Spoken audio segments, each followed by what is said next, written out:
Hello, hello, hello. Doc Bryce here. Huwag matakot sa cholesterol. Okay. So, pakishare po itong live na to dun sa mga nagtataasang cholesterol, mga nagtataasang LDL, no?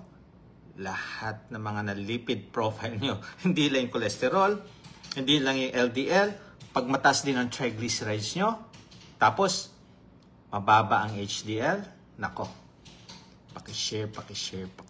Tapos eto pa ha, lalo na sa mga seaman, no? Madalas ang problem nila is cholesterol. Hindi sila nakakasakay ng barko hanggat hindi nagno-normalize ang kanilang cholesterol. Okay, if you are doing the low carb lifestyle, diba? Other times, nag-elevate yung cholesterol, LDL. May iba naman na mga naglo-low carb, from high, nagno-normalize sila. So, bakit kaya?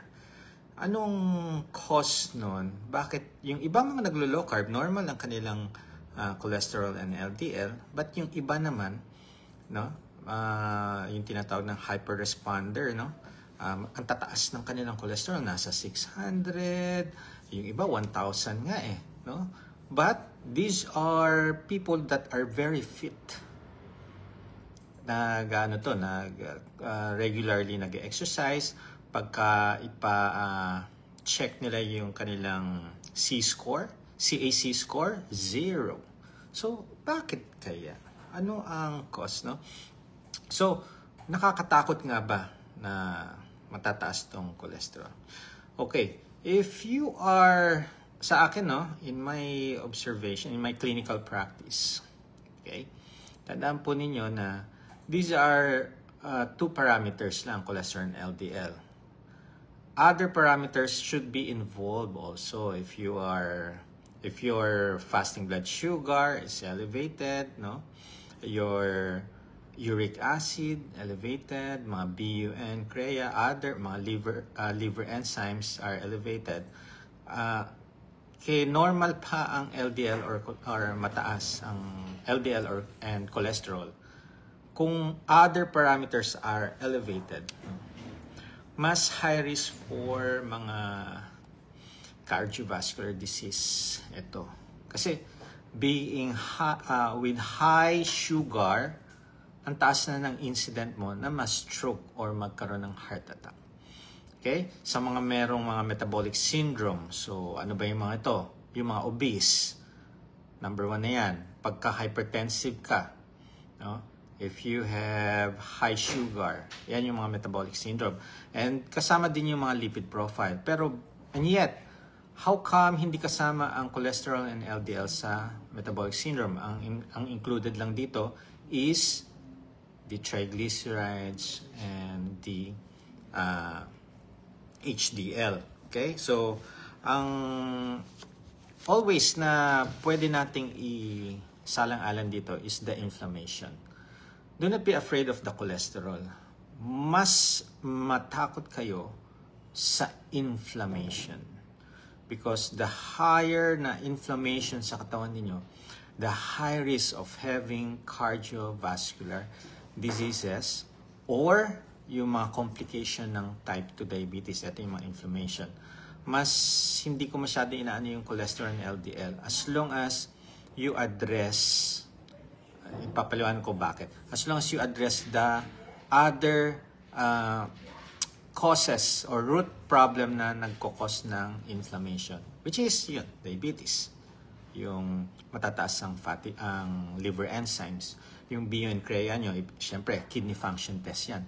Kung matataas po yan, ibig sabihin pwedeng magkaroon ng problem sa kidney in the long run.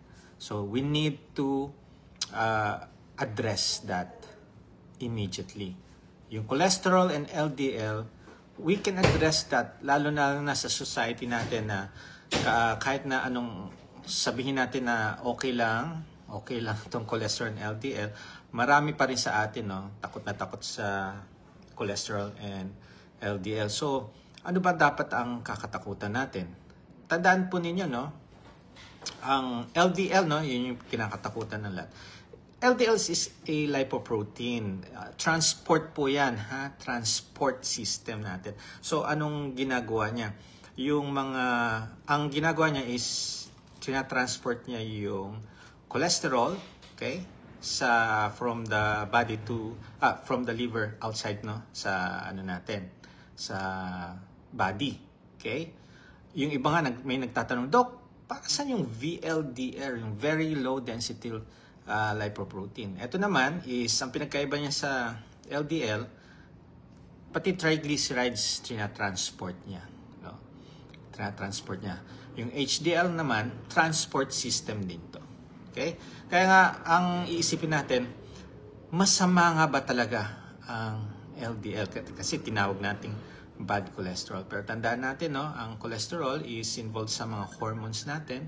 Okay? Involved niyan. And our brain needs cholesterol. Our mga cell membrane needs cholesterol. Lahat ng yung DNA natin, RNA needs cholesterol. So sa akin, mas i-address natin, mas prioritize ko pa nga ang triglycerides and HDL. Kadalasan sa atin, no, kahit ako noon sa totoo lang, no, ang alam ko lang na i-manage pagka nakita ko, uy, ang taas ng cholesterol mo, uy, ang taas ng LDL mo, kailangan na natin ng medication dyan. Okay? Pero pagdating sa triglycerides, pagdating sa HDL, wala na, hindi na pinapansin yan. Ay, okay, ayaw mo lang yan, meron ka namang maintenance dyan. So, hindi na natin na-explain, ano bang mas pipiliin natin na dangers dito? Okay, tandaan nyo, sa metabolic syndrome, ano included doon sa 5 criteria? It's the high triglycerides and the low HDL. Yan ang dapat kinakatakutan natin. Pagka mataas yung triglycerides, no, need natin i-address yan. Pagka mababang HDL, naku, paano natin i-address yan? Yun ang question. Okay, merong mga medication, no? Yes, sa mga health professionals, we are trained, no? We are trained to give medication pag kami nakitang abnormality sa mga labs. Okay? Hindi na namin tatanungin ang lifestyle ninyo, promise. Hindi ko ginagawa yan. Lalong-lalo na kung ang lifestyle ng doctor nyo is sedentary. If your doctor is sedentary, never na never yan magtatanong if you are having an active lifestyle. Direct na sila dun sa laboratory. Ganyan din po ako noon. Yan ang natutunan ko. Yan yung mga nakikita ko noon. Okay? Yan yung napag-aralan ko. Yan yung tinuro. Okay? Titingnan yung labs, gagamutin ko agad. Medication. Pero sa totoo lang, if you have health condition, let's first improve this by doing lifestyle modification muna. Wala mo ng meds. Kaya po yun. Okay. Dok, paano natin pababain itong cholesterol ko? LDL ang taas-taas. Because all of us are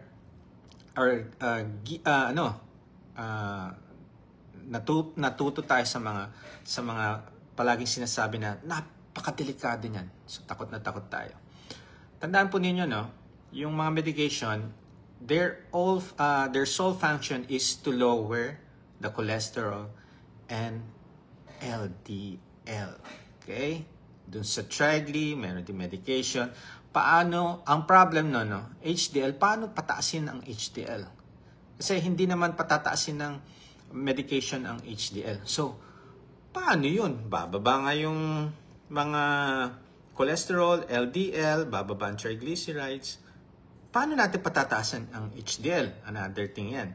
Hindi medication ang gagawa niyan. Alam nyo, pwede nyo pong gawin tong two tips na pabababain natin ang LDL, yung kinakatakutan na LDL at saka cholesterol, which is dapat hindi. Ang katakutan ninyo yung triglycerides na mataas. Ang katakutan ninyo yung HDL na mababa. Okay? These are high risk for cardiovascular disease or yan yung stroke, heart attack. Okay? Now, paano? There are studies, no? Doing exercise. Okay.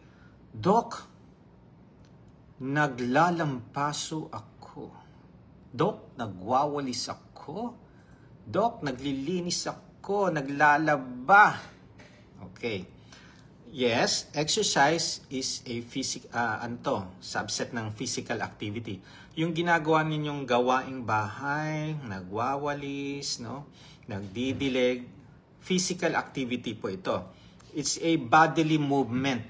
Gumagalaw ang katawan natin dahil sa ating mga skeletal muscles, no? That, no, produces energy expenditure. Sa totoo lang, mayroong energy expenditure yung natutulog lang. Kaya kahit na natutulog tayo, meron ding energy expenditure. Pero yung physical activity, mas mataas ang energy expenditure. More so pagdating sa exercise. Ang exercise is subset siya ng physical activity, which is na it's a planned, structured, no, and repetitive movement. Ito ang kailangan natin. If we do aerobic, no, and anaerobic exercises, aerobic, ito yung mga swimming, running, jogging, moderate na exercise na yan, we can lower your LDL, your cholesterol. Mapapababa niyo po yun. Okay? And also the triglycerides. Okay? Doc, ang pagbubuhat ba, kayang pababain niya ang lipid profile, yung cholesterol and LDL? Yes. Alam nyo, may studies, much nagbe-burn, no? Pagka nag-lift tayo, yung more sets and more repetition, mas mapapababa niya ang LDL. And, eto pa ha, ito yung good news. Hindi lang niya napapababa ang LDL and cholesterol and triglycerides. Pinapataas din niya ang HDL. Ito yung tip na pwede niyong pataasin ng HDL. Okay? Do exercise. Kaya please, if you are sedentary, start doing exercises. Kasama po yan. Although, huwag niyong isipin na 20% lang yan ng total health. Okay? Well, kasama pa rin yan. Included pa rin yan. 80% should start from your food. Okay. Bakit din nasosobrahan tayo ng cholesterol? Yung kinakatakutan nyo, taas-taas nyo, ganyan. Dahil pwede kayo nasosobrahan ng mga kinakain ninyo. Kaya nga, pwede nyo pang pababain yan. Yung tinatawag na fasting. Yung intermittent fasting na tinatawag. Okay.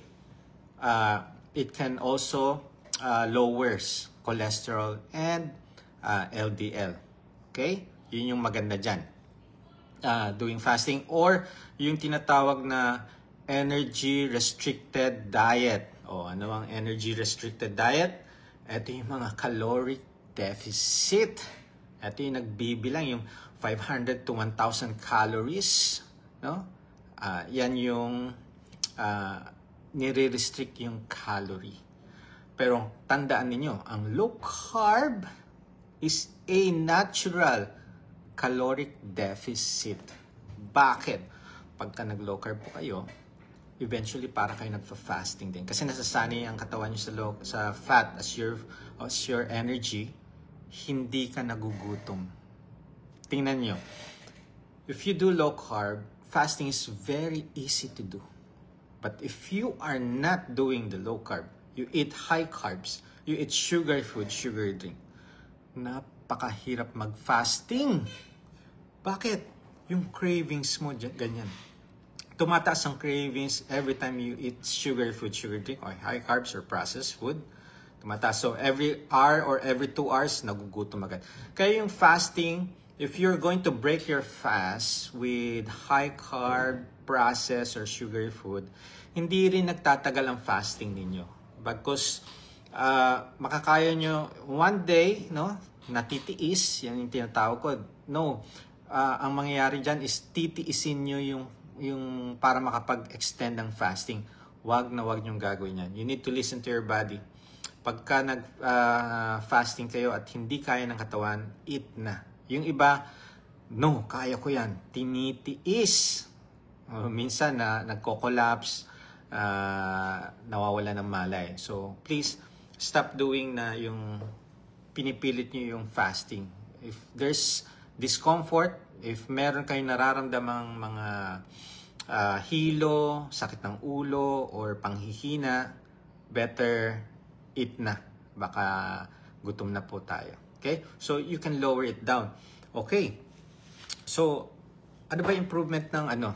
Ang low carb kasi, ina-address niya yung inflammation, yung body weight mo na bumababa, yung BMI gumaganda, tapos yung abdominal circumference. So, na-address niya yung ano ng metabolic syndrome, yung criteria na address niya ito. So, yung BP, yung sugar, na-address niya, yung triglycerides, yung HDL, napapataas niya, okay?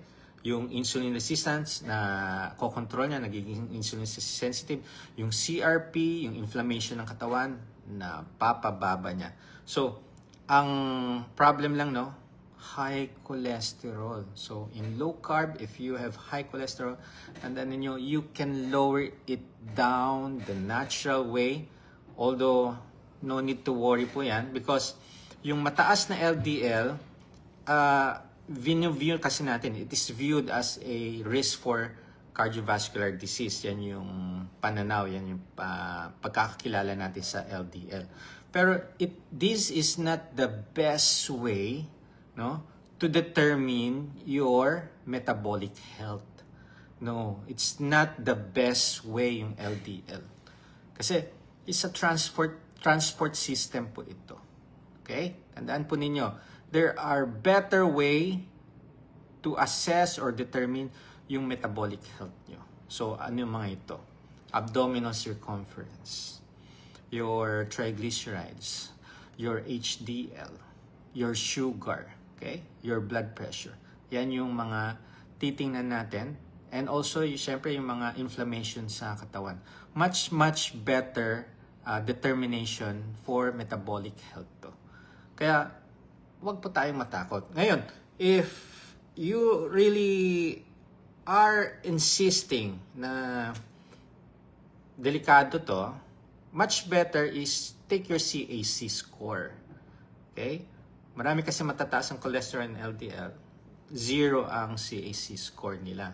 Tapos, look for yung SDLDL, yung small density LDL. Bihira kasi i-request to. Okay? Which is, pwedeng wala sa mga ibang laboratory or very expensive pagka available naman. May mga ganun po. Hindi kaya ng masa. Hindi kaya ng mga tao yung expense niya. Yung SDL is a type of small low density lipoprotein. Ito yung specific na. Kasi LDL is very generalized. Meron tayong tinatawag na small dense, may tinatawag na large, yung big LDL. Yung small, yung SDLDL, yung small density LDL, ang specific. Pagka mataas po yan, you have a high risk for cardiovascular disease. Kaya yung LDL dun sa laboratory natin, okay, hindi pa, baka puro big LDL yan, hindi yung small. Okay, so pwede natin i-request yung SDLDL na ano. And also yung LP, yung lipoprotein A. Pagka mataas ang lipoprotein A natin, ito yung high risk for stroke and cardiovascular disease. Kaya if you have high LPA or lipoprotein A, mataas din ang small density LDL ninyo, you need to eat real foods. Wag na po kayong processed food, wag na po na itong mga sugar food, sugar drink, and please exercise. Kasama po yan, ha? Kasi mapapababa natin itong mga parameters na to. You can lower it down. May mga studies na po. You can lower it down by doing exercise, aerobic exercise, and also strengthening exercise. So, ang recommended nga ng American Heart Association is 3 times a week, no? Pero 3 times a week na cardio, ito yung aerobic, tapos twice a week ng lifting. Sa akin, if you can do 3 times a week, no, consistent of cardio, then 3 times a week of doing lifting exercise, mas mataas ang na magkaroon kayo ng metabolic health. So, wag tayong matakot dun sa LDL lang. We need to have specific diagnostic. So, small dense LDL and lipoprotein A ang kailangan po nating ipagawa if natatakot po tayo. Pagka mga normal to, nothing to worry. Okay? Do fasting also. It will also help in lowering your cholesterol and LDL. Okay? Pero ang lahat na ito, no? Baliwala if you have high inflammation. Why? Kasi inflammation damages your body, damages your organs. Inflammation. Huwag kayo masyadong sa cholesterol. No? Inflammation, yan ang nagkokos ng heart attack. Inflammation, yan ang nagkokos ng mga stroke. So, tandaan po ninyo ito, meron ako mga patient, stroke patient to, pinakita niya yung mga laboratory niya. Alam mo, normal ang cholesterol, normal ang LDL, mataas ang triglyceride, mababa HDL. Yan yung laboratory niya nung na-stroke siya. Okay? Kaya, first time niyang na low carb, so in-explain ko sa kanya, tingnan niyo, no? There are plenty of people who have normal cholesterol, normal LDL, and yet, inaatake sa puso, and yet, no? Na-stroke. Pero nga ako isang patient, normal ang blood pressure, pero 2 decades ng diabetic, uncontrolled ang sugar. So, having uncontrolled sugar, that's inflammation, okay? Insulin resistant, prone or high risk for ano bang complication ng diabetes? Stroke and heart attack. Okay? Kung hindi nyo ma-address, and thinking kasi natin, no, mapapababa yan ng gamot. So, kakainin ko yung mga favorite kong matatamis. May gamot naman. No. Tingnan ninyo, bakit hindi bumababa ang inyong blood sugar level? Tapos, nakapagtataka. Ito pa nakakapagtaka.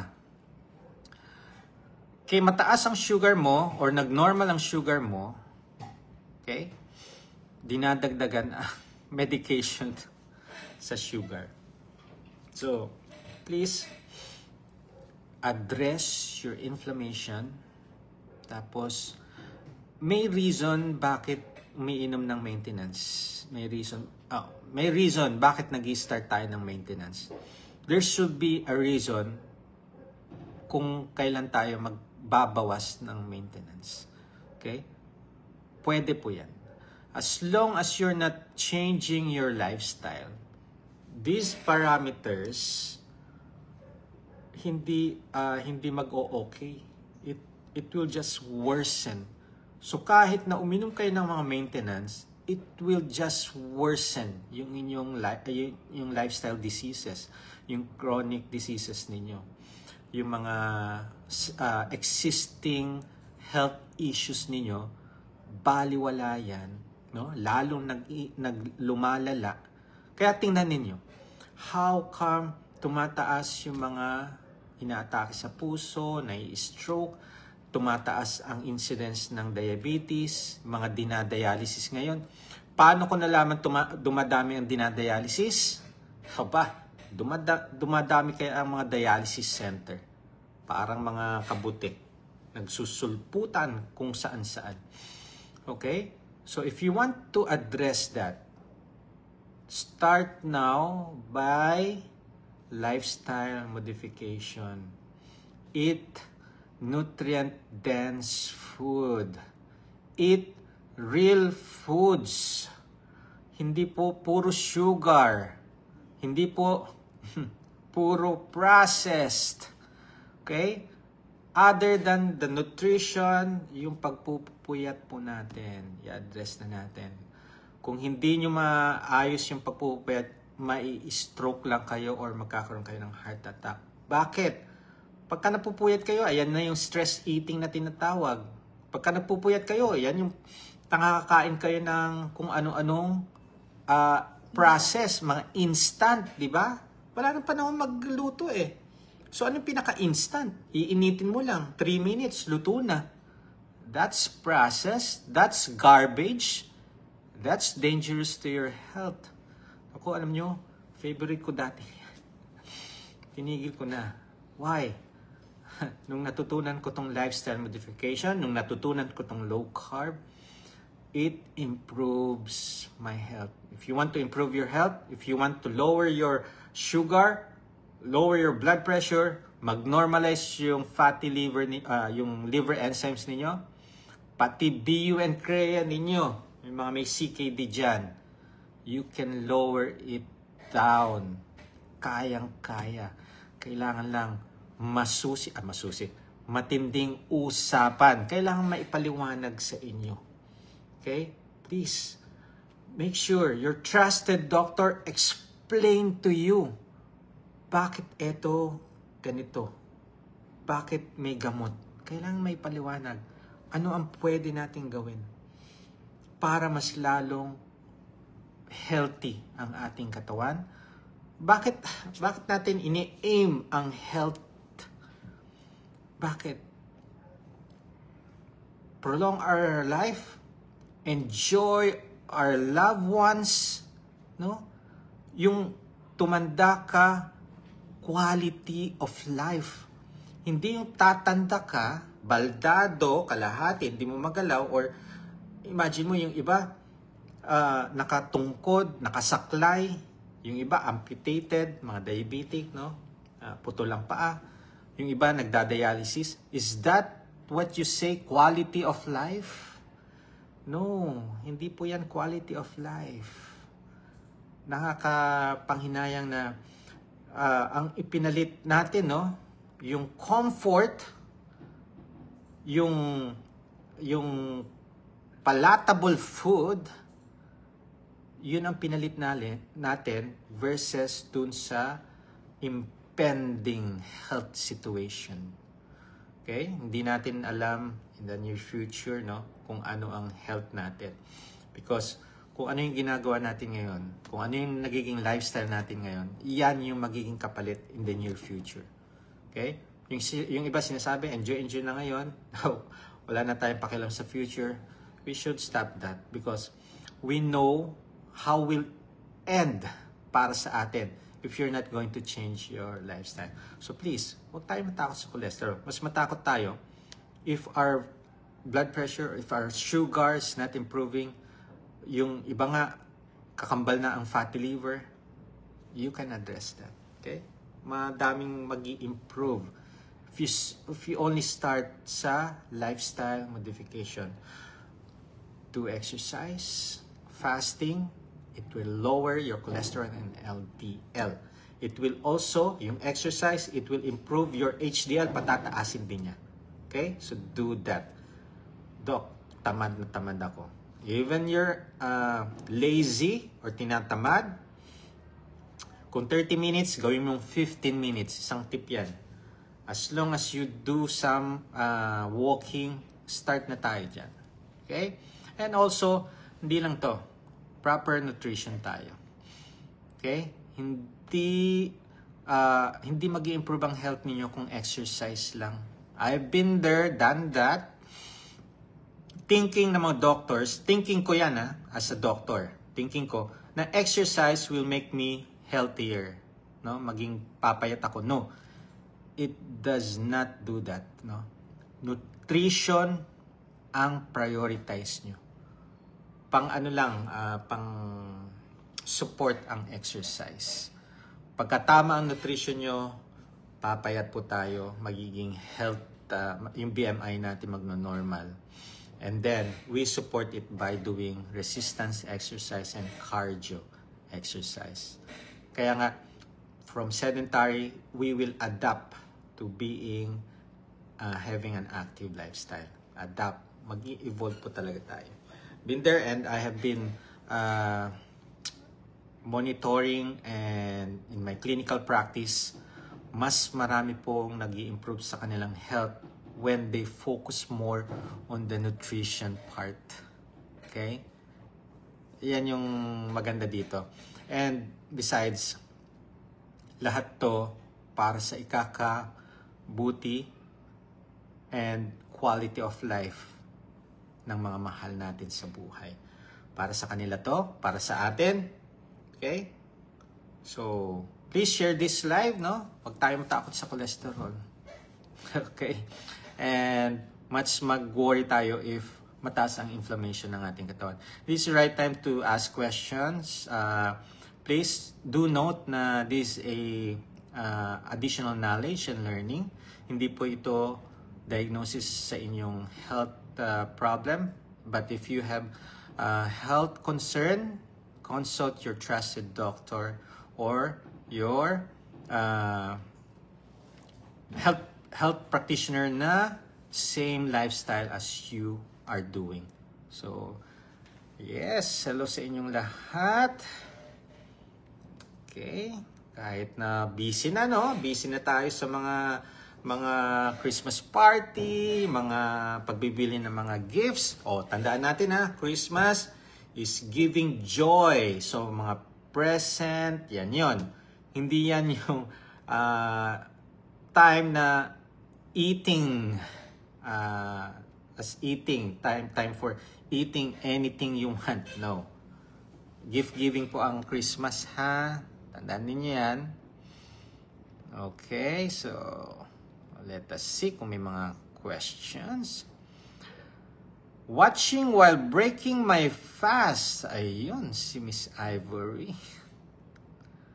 Nagbe-break na siya ng fasting. Oh, doon sa mga nag-extended fasting po, no? Like yung 24 hours, 48 hours, 72 hours fasting. If you're going to break your fasting, make sure bone broth muna, soup ang pang-break nyo muna. Okay? Then, after 30 minutes, if you feel hungry, 50% of your meal ang kakainin. Chew your food 20 times or more before swallowing. Then, after 30 minutes of finishing yung 50% of your plate, pagka gutom pa rin kayo, you can finish all the rest. Pero kung hindi na kayo gutom, huwag nyo nang kainin yung iba. Okay?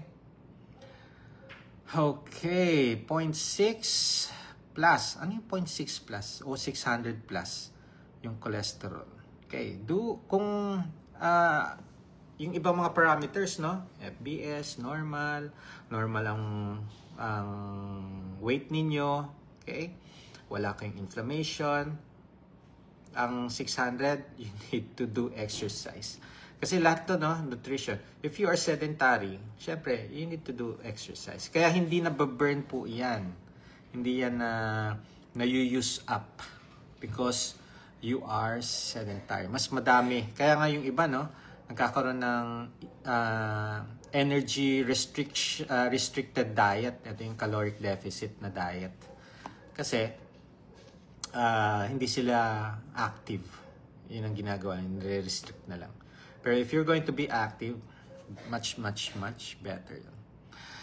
Doc, diet lang ba talaga para sa may hepatomegaly? Wala kasi meds binigay sa akin, diet muna daw. Yes po. Bakit namamaga ang ating atay? Because of this toxic food. Okay? So, mga sugar, tanggalin nyo po ang sugar. Real foods, home-cooked meal. Tapos, wag muna yung mga processed foods, yung mga fast food, iwas ka muna dyan. Because may mga ingredients sa kanilang mga food that is toxic to your liver. Okay? Yung mga fruits din, iwas muna, except strawberry and strawberry and avocado.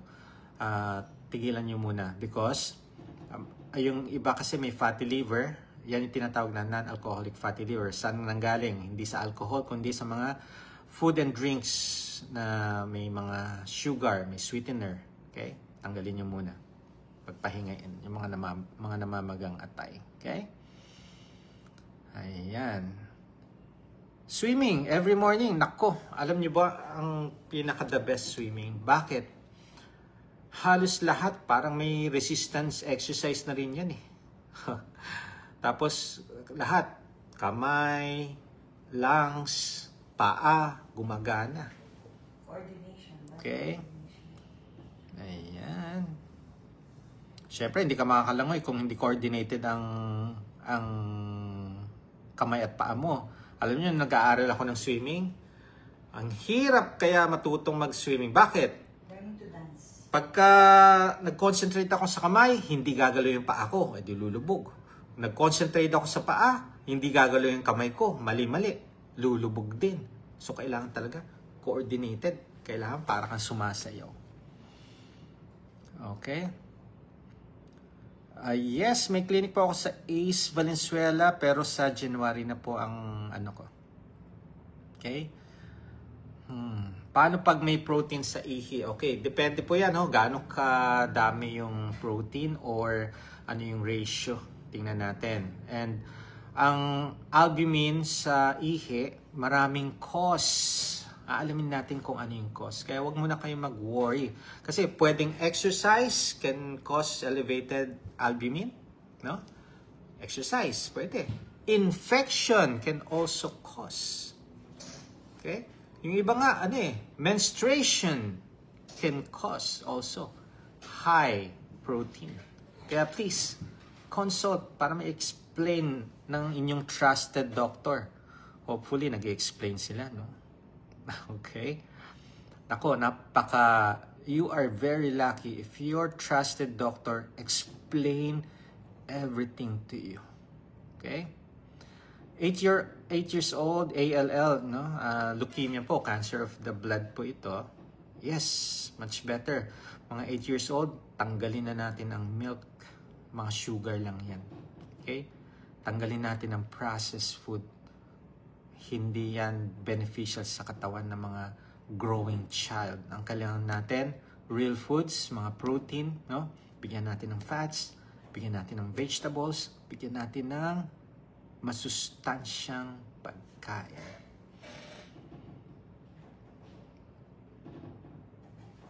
Okay. Kaso yung ibang patient, Doc, dahil sa diet, kahit sobrang taas na ng results, ayaw pa din ng meds. Kaya nga po, no? If you don't like medication, bibigyan muna natin ng time, no, for i-address natin yung, kasi bakit tumaas to? May reason. May gagawin lang tayo without taking medication. Then after 3 months, kung hindi nag-improve, ibig sabihin, hindi niya sinunod yung instruction ng trusted doctor. Okay? Hindi sinunod. Kasi kung sinunod niyo yan, gaganda yung result. Okay? So, pwede naman, ipapaliwanag lang natin ano pang gagawin. Kasi baka hindi naman pinaliwanag kung ano yung maling ginagawa sa lifestyle. Meron din, may nagkakamali. Yung iba, ang dami ko nga patient, no? Doc, strict low carb po ako. 3 years na. Bakit ganito? Bakit ganyan? Hindi ko na alam paano siya nag-low carb. So, sabi ko, sige, magpa-monitor ka. Let us see. First day pa lang ng monitoring, marami ng palpak. Okay? Marami po kaming ganyan. And kino-correct. Once na na-correct na po yung mali na ginagawa, mas gumaganda na ngayon. Congratulations do sa mga CKD patient ko, no? Ito, una kong kita dyan, sa Cavite pa yan sabi ko, you need to be monitored and guided. Kasi, kung hindi natin itatama yung gagawin yung paglo-low carb, baka mali-mali ang gawin nyo. So, nagpa-monitor siya.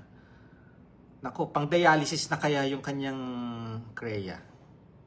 Pero recently lang, no? Ang ganda, 125. Okay? I think mas mababa pa yata. So, mag-i-improve, no? Although, pagka CKD, no? Ito, may tinanong sa akin, hindi na ba ma-reverse? Basta pagka nagkaroon ng kidney disease or diagnose, na? Ito yung talagang diagnose ng CKD.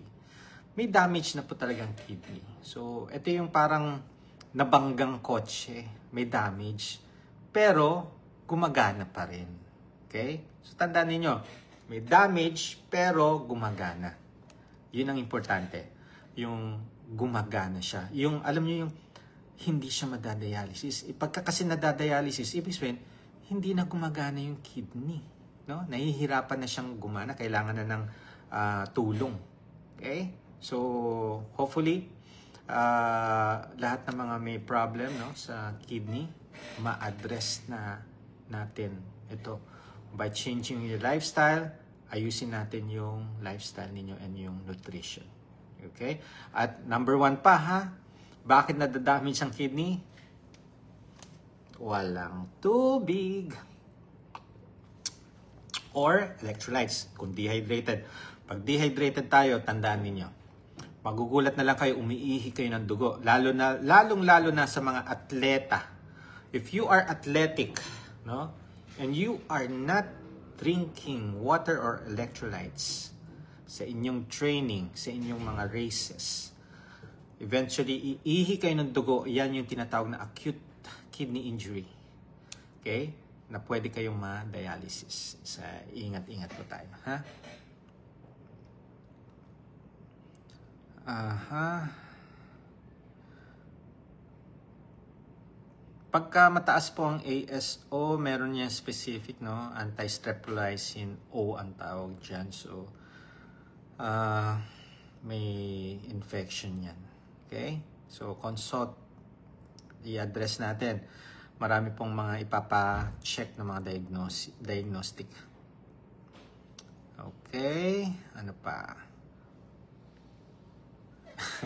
Mas takot ang doktor sa high LDL kaysa sa pasyente.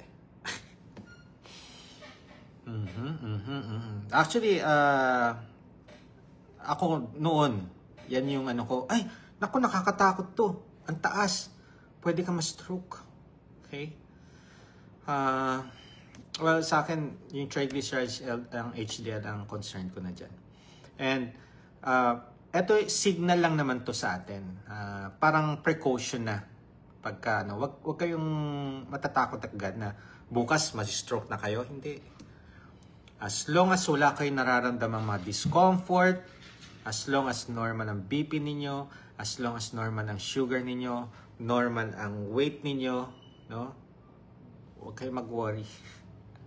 Kasi, ano lang yan, ang gagawin nyo lang mag-exercise kung takot kayo. Okay? Kayong matakot. Posible ba bumaba ang 582? Meron po akong mga 700, 800, yung isa nga 900, bumaba po. Posible. Hanggat may buhay, may pag-asa. Siyempre, kailangan kayo gagalaw din. Kasi kung hindi kayo gagalaw, hindi nyo babaguhin yung lifestyle, hindi nyo ayusin yung mga kakainin, iinumin ninyo, walang mangyayari. Okay? Huwag nyo kalimutan i-share to, ha? Yan na lang yung ano nyo. Libre na lahat ng mga tanong nyo. Yes, Zumba is pwede, ha? Doon sa mga senior na nagzuzumba, ingat lang po yung mga biglang whiplash. Gano'n, no? Whiplash. Ang bilis ng galaw. Ingat po tayo, ha? Kung ano lang yung kaya natin, doon lang. Huwag niyong piliting sundin yung kampain or yung kumpas nung zin ninyo. Okay? Pero pwede naman po mag-zumba. Walang problema. Yung iba nga, ballroom dancing. Ballroom dancing. Aba, si Mami Ruth, no? Nananalo yan. Senior na yan. 70 na ba si Mami Ruth? Okay? Nananalo pa yan. Competition. Ballroom competition.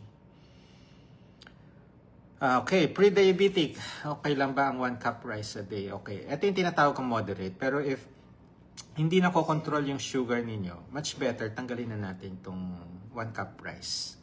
Okay? Try natin half cup. Kung makokontrol yung sugar, edi half cup. Pero kung hindi talaga makontrol ang sugar, tanggalin na natin. Kasi pre-diabetic pa lang. Paano kung nag-diabetes na kayo? Okay, yan. Okay. Doon sa mga may GERD, sa totoo lang, no, ang GERD, tanggalin nyo ang mga junk foods, tanggalin ang sugary foods, sugary drinks, no? Tanggalin nyo na po. Pagkamatamis yung kinakain ninyo, tanggalin. Pagkamatamis ang iniinom, lahat ng mga high carbs, no? Lalo na yung mga ultra-processed, refined carbohydrates, tanggalin nyo na po.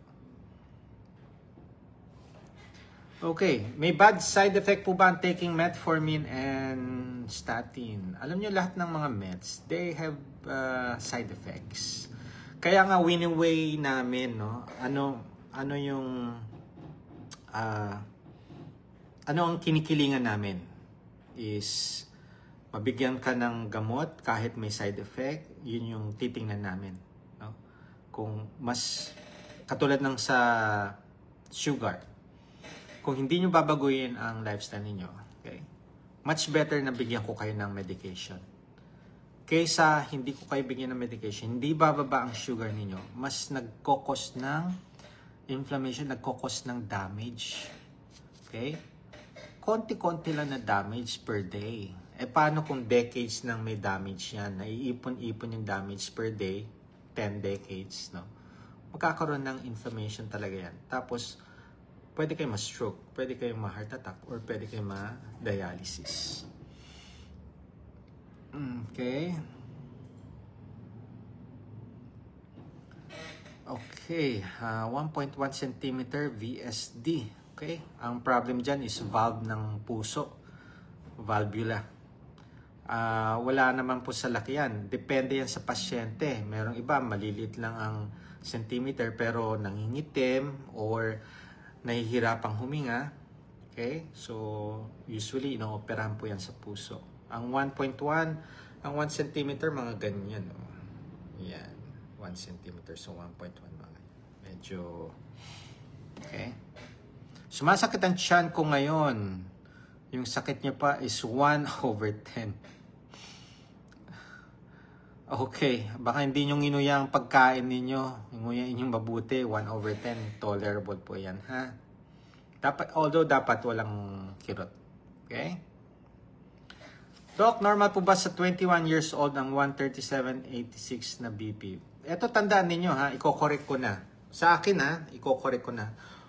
Ang BP na normal, okay? Kaya senior ka pa, elderly, or 21 years old, okay? Basta adulthood na, okay? Or adolescent na malaki. Ang normal BP, 90/60 up to 120/80. Pagka mataas na doon, hindi na normal. Pwedeng, yung 137/86, ano na sa akin yan? Hypertensive. Okay? Kayang pababain yan. Lalo na 21 years old. Kung obese itong 21, magpapayat. Kasi pwedeng tumataas ang BP dahil malaki. Or, sedentary. So, kailangan nyo mag-exercise. Yung iba, nagno-normal ang BP. So, tandaan natin ha, wala na po. Ito yung BP ng edad nyo. Hindi. Walang ganun po. Normal na BP, 90/60, up to 120/80. Okay? Kaya pagka matataas po ang blood pressure, yung iba kailangan bigyan ng medication. Okay? Ayan. Gano, Doc, may side effect? Ay, naulit po. Hindi kasi available ang cream of tartar sa barko.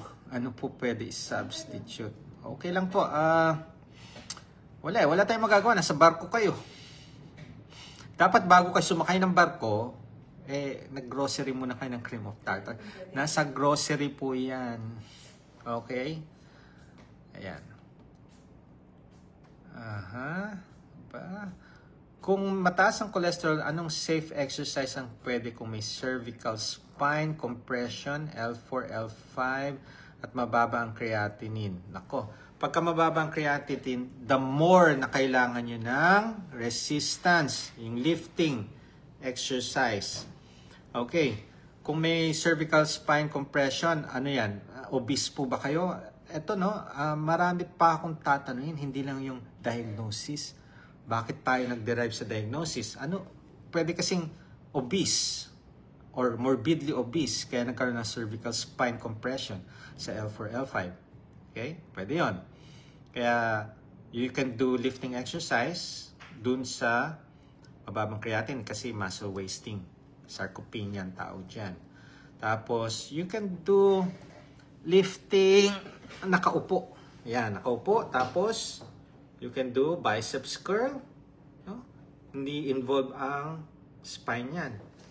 Kasi may support ka sa likod eh. Nakasandal ka. Okay? Kung ano lang yung kaya, like yung mga mineral water bottle, you don't need to lift heavy weights. No? Kaya yung iba, ayaw ng mga doctor na magbuhat kayo kasi thinking nila, pagka sinabing resistance or lifting exercise, dumbbells na agad. No? Sa akin, sinistart ko dun sa mga water bottle. Kung masyado mabigat, bawasan nyo yung tubig. Diba? Mas madali. Okay.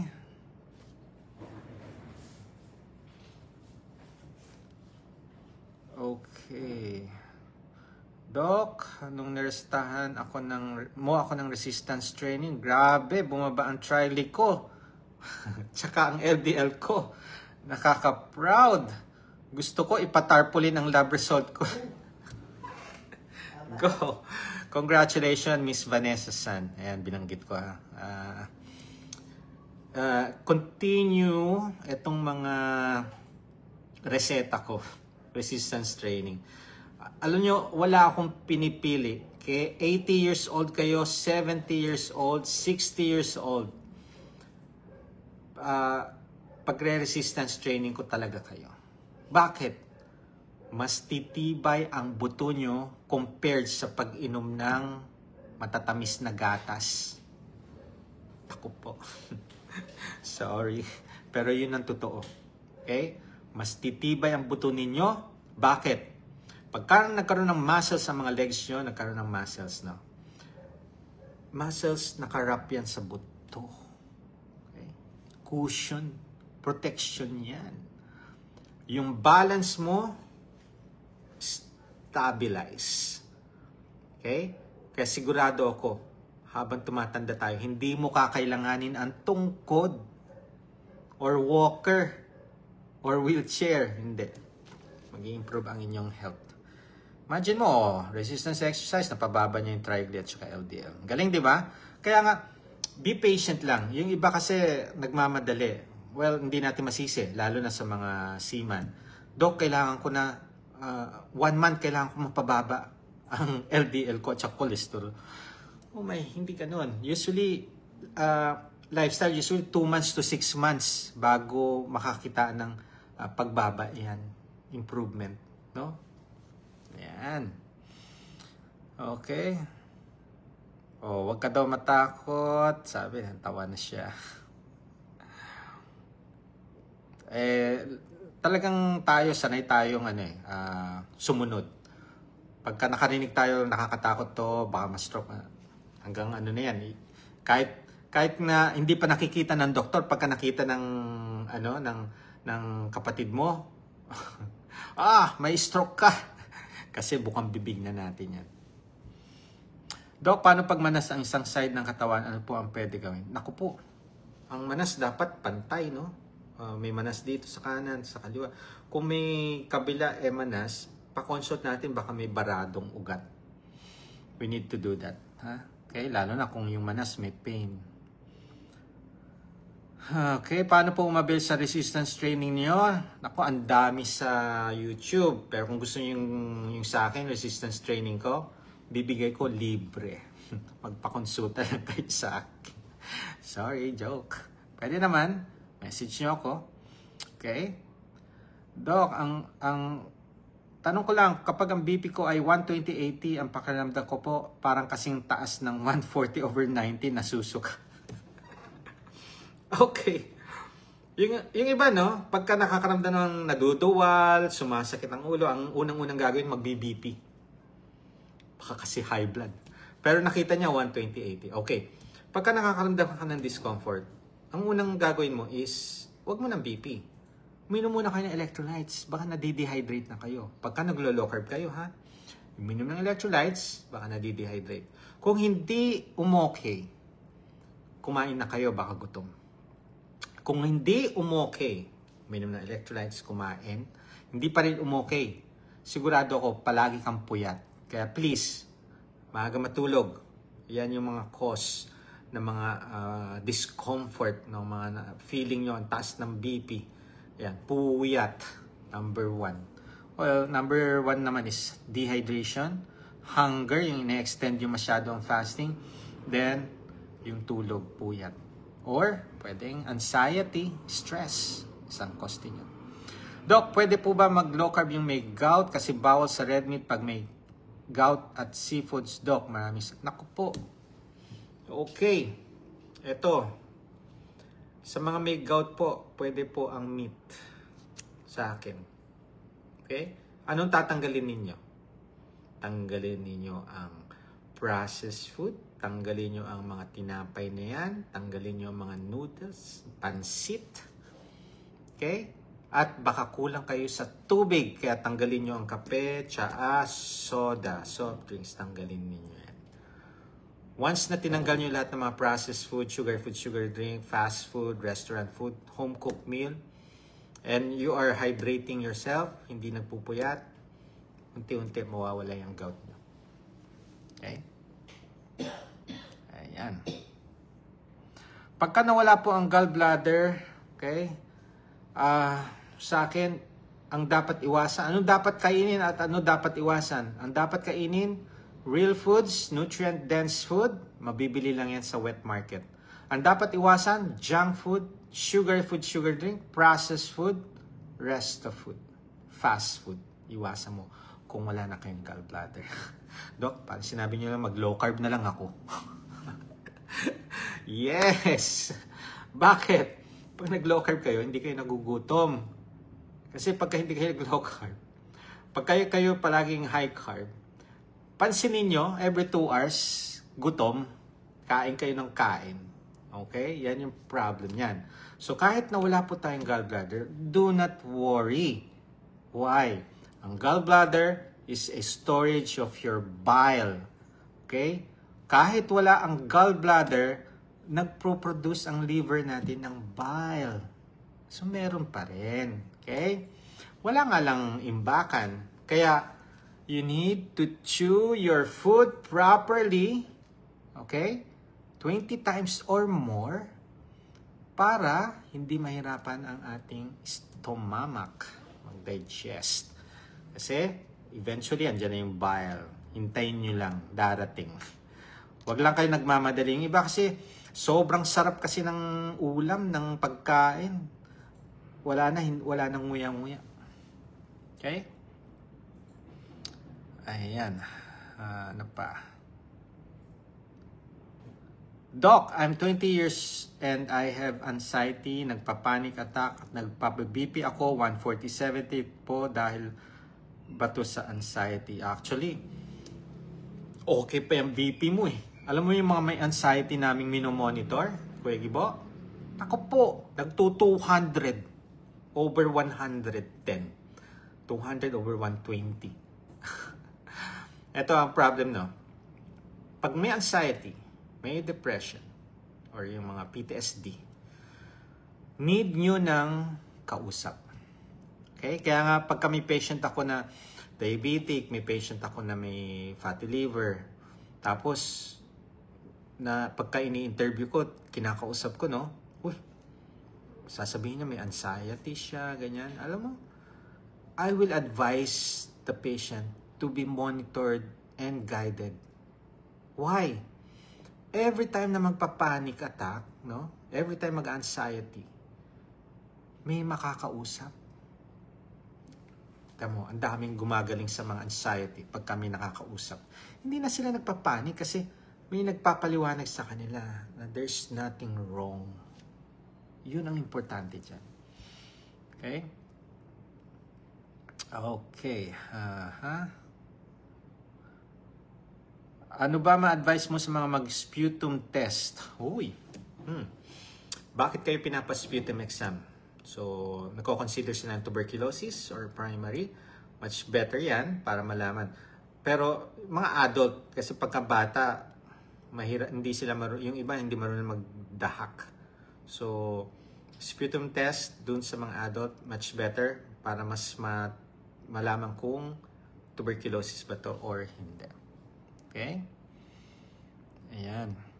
Lagi pong mataas ang FBS ko. O, ayan. So, pagka lagi pong mataas yan, inflammation, may damage po yung ginagawa. So, you need to lower it down. Lifestyle modification. Kung gusto niyo magpa-guide, gag-guide namin kayo safely, properly. Okay? Ayan. Okay, pwede ba kumain ng oatmeal pag mataas ang LD? Okay. Nasa quotient food list ang oats, hindi oatmeal, oats. Yung rolled oats. Pwede yan, nasa quotient food list tayo. Kung wala namang ibang kung hindi naman diabetic, okay, sige. Okay, so, ang lifestyle modification, ang low carb, individualized po ito. Pertaining sa inyong problem, i-address natin. I-conform natin sa inyo yan. No? Kung ano yung problem, i-address natin by doing this, doing that. Okay? Kaya much better, consult bago kayo mag-lifestyle modification. Kasi mas maraming questions kayong itatanong pagka if you're going to do it by yourself. Okay? Kung may pag-asa pang bumaba ang 6.6 na HbA1c at di na ay, yes! Opo. Okay? Susunod lang. Kasi, alam niyo yung questions na yan, it will depend upon you. Nasa inyo nakasalalay ang pagbaba ng 6.6, ang pagbaba ng HbA1c ninyo. Nasa inyo. Kasi, sasabihin ko nga, yes, bababa yan. Kung hindi nyo naman sinusunod yung mga instruction, yung mga advices ko. Wala, hindi yan, Ang dami ko kayong mga pasyente. Nag-enroll sa program. Okay, sabi ko, monitor your sugar, send your mga meal, no? Problem, hindi sila nagsisend. So, paano ko masasabing ginagawa niya tong low carb? Okay, nagsisend nga siya.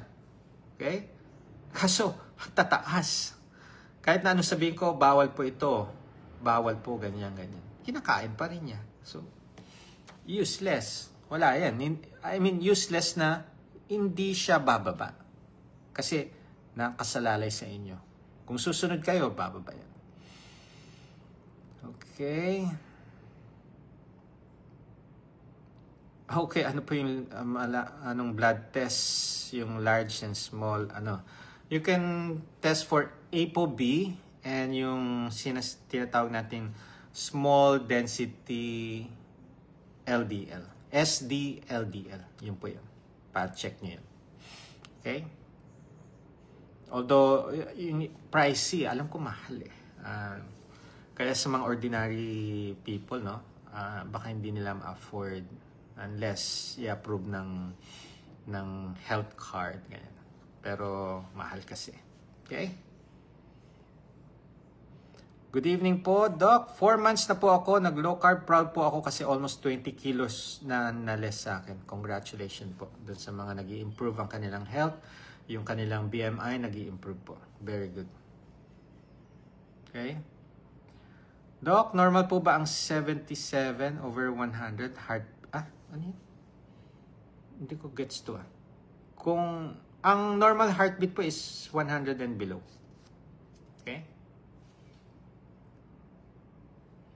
Ito, hello po Doc. Normal po ba sa newborn na laging sinisinok at naglulungad?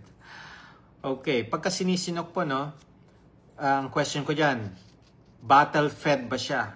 Bote. Sa bote ba siya finifeed yung mga newborn? Kasi pagka sa bote, kaya sinisinok, nakaka-inhale, sip-sip ng hangin. Pag empty na yung bottle, hangin na yung nasisip-sip. So, pwedeng magsinok-sinok. Pagka naglulungad, normal po yung lungad. Ano yan? Extra yung ano ng, alam mo yung sa taho. Yun. Lalo na pagka nag-burp ang baby. May mga lungad po. Normal po yun. Yung sinok, mawawala yan. Anong gagawin? Pa-dede po kayo. Much better kasi breastfeeding. Pinaka the best. Breastfeeding cheaper. Wala na kayong gagastusin. Okay? So, hindi yan magkakos ng sinok pagka breastfeeding. Pagka bottle fed, mas mataas ang incident na palaging sinok ng sinok. Okay?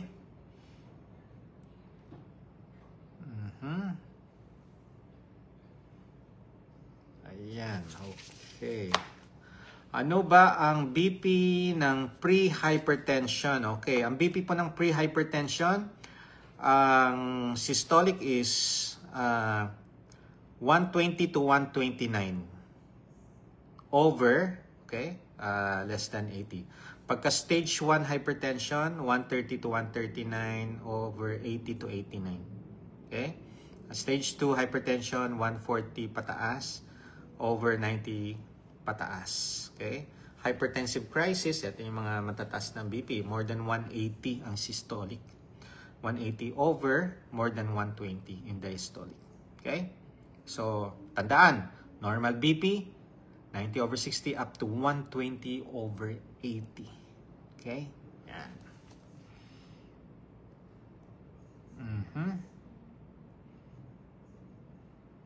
Ay, yes, okay na okay pagka mababa ang triglycerides, ha? Yan ang dapat i-goal natin. Mababa ang triglycerides, mataas na HDL. Yan ang the best. Okay. Ayan. Huwag matakot sa cholesterol. Pag natakot, lalo ka lang kayong may stress.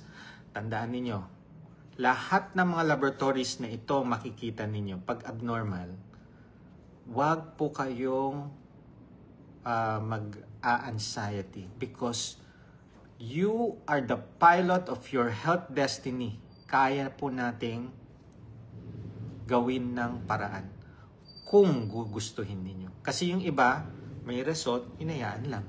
Okay?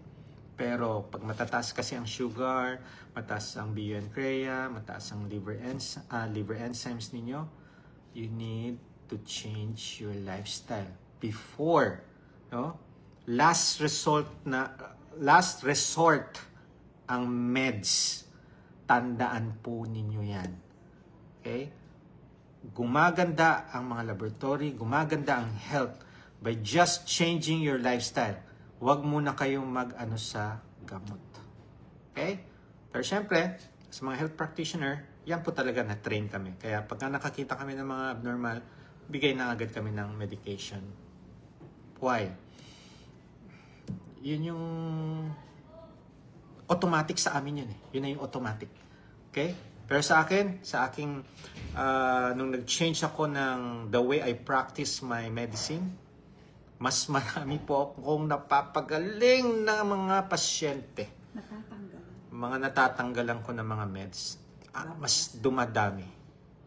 Promise. Sa aking health practice, comparing noon, no, yung dating reseta, walang gumagaling sa mga pasyente ko. Ngayon lang ako experience ng, feeling ko nga nun mga specialista lang ang nagpapagaling ng mga pasyente. No. Isa na ako to.